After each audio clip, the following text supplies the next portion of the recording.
stupidly epic. Hello everybody and welcome back to You Got 5 Minutes. Today's game is Flinthook by Tribute Games.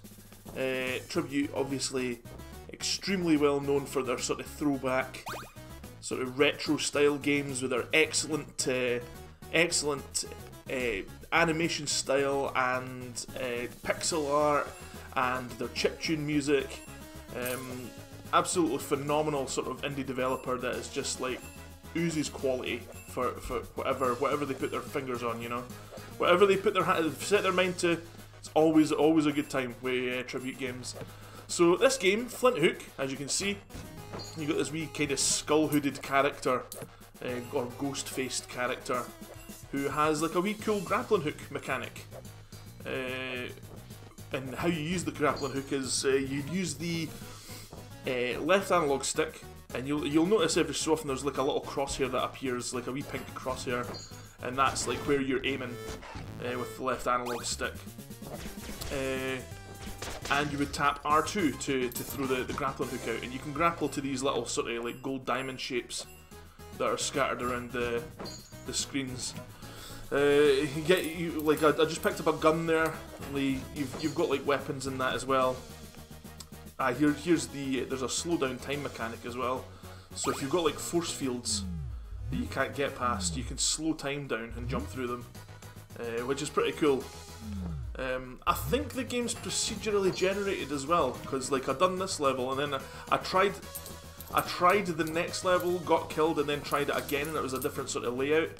So I'm thinking that each time you go into a stage it's procedurally generated, which is really cool because that just adds to the replay value of the game. Yeah, I've only played it for maybe about 20 minutes or something like that, just to get the footage together, because obviously the You Got 5 Minutes series is just purely like a first impression sort of.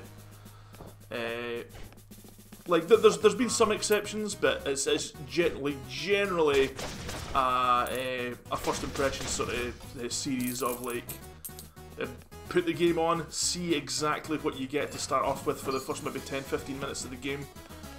That's why it's called You Got 5 Minutes, I suppose. You've got 5 minutes to impress me. And if it doesn't impress, it usually goes on for a wee bit longer than 5 minutes. But yeah, it's a cool wee game. Like, so yeah, sometimes you'll jump into rooms like this where it's like you've actually got to defeat all the enemies before you can proceed, which is cool. Gives you a wee bit of challenge instead of just running through levels. And like sort of the waves upon waves of enemies like will come out, and yeah, they'll try and stop you. So what else? It's a loot game mechanic. So whenever you complete a room, you usually get some treasure, and at the end of each stage, what you're aiming for is to get this is the end of the tutorial stage. But this guy here, this like weird mage looking guy, he's a wee bit of a trickster, I think. So this wee character's going to pick up this compass here, and you've got this wee jelly thing. It's like a goo compass, and I think, yeah, it says feed it enough gems, and it'll guide you to your bounty.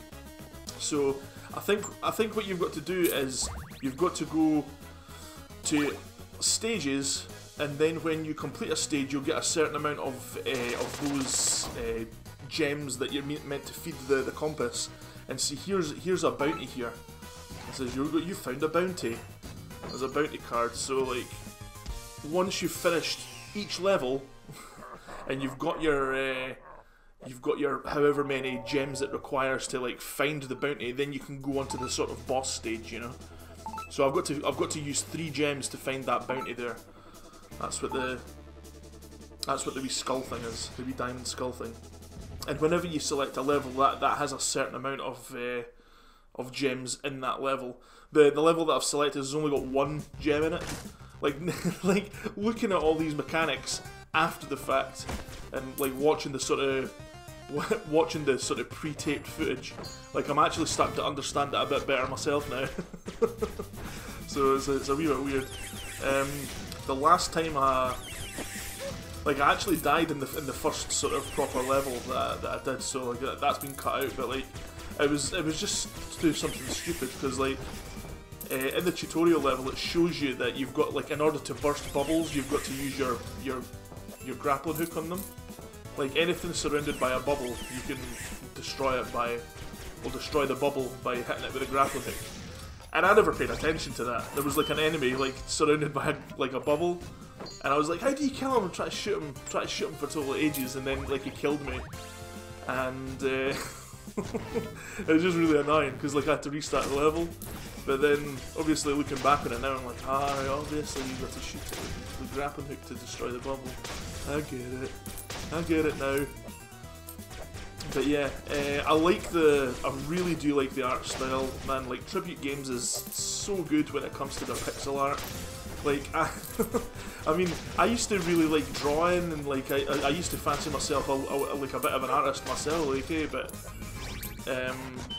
man, some of the visuals in this game like blows anything that I could have ever done in my life like out the water. I just can't believe how like really good the animation style is. Yeah, absolutely phenomenal. Absolutely gorgeous, man. And just the music as well. See, like, there's an enemy that's got a bubble around it. You got to total grappling hook the bubble in order to destroy the bubble first. But yeah, that's what confused me to start off with. But again, obviously hindsight's 2020, so yeah, like I'm able to actually see all the mistakes that I've been making, and yeah, I like the wee treasure chest as well. And oh yeah, total bomb as well. Like, so sometimes you've got the chance of getting like a sub weapon or something like that out of the chests as well, which is cool. Oh yeah, total force field as well. What a cool wee game. Like, and it's like because it's procedural as well. It's like you're never ever gonna get sort of like every time you play a level, it's going to be different each time. Like, obviously, there's going to be similarities between the stages and all that, and maybe some of the rooms look kind of similar, but or maybe each room is a set room, and like they're all just kind of stuck together, like, you know, like a jigsaw puzzle or or something like that. But yeah, every time you play a stage, it'll be a different stage each time, which is totally cool. So like that replay value is incredible. And I mean, this game here, I think it was only like £5 on PSN. I think that because they've got like a flash sale on right now on the PSN, and this and another game was like £5 each. So like I bought a couple of these really cool pixel art games, and yeah, absolutely incredible looking. And can't I say enough good about it? Even though I've only played it for like 20 minutes, I can already tell it's a quality title. You know, it's a really high quality game.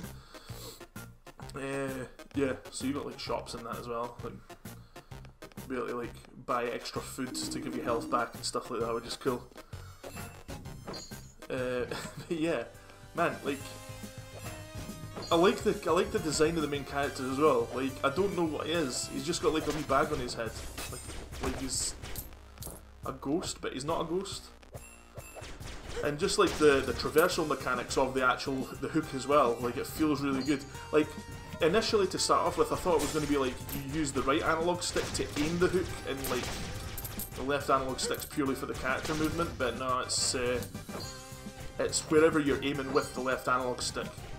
Like and I kind of think that's like one little drawback, I suppose, if I could think of a negative about the game, is that I kind of like the idea of my aiming being independent of my movement. If there's a way to like stop yourself from moving while you're aiming, then I've not found it yet. But yeah, I kind of prefer the concept of using like a separate analog stick for aiming, like a twin stick style. But it's not that big of a deal considering how fast paced the game is. I kind of think that I suppose that if it did do a method of stopping you while you were aiming, then that would sort of detract from the overall flow of the game, the movement, you know. But yeah, it's not that big of a deal in the grand scheme of things, and I think like the game looks, plays, and feels really, really, really good. So yeah, it's What a cool wee game. So guys, if you like the look of the game, like I said, it's on flash sale on PSN right now, at least in the UK. So yeah, thanks for watching, guys. That was Flinthook. I'll see you in the next episode. Bye for now, guys. Bye.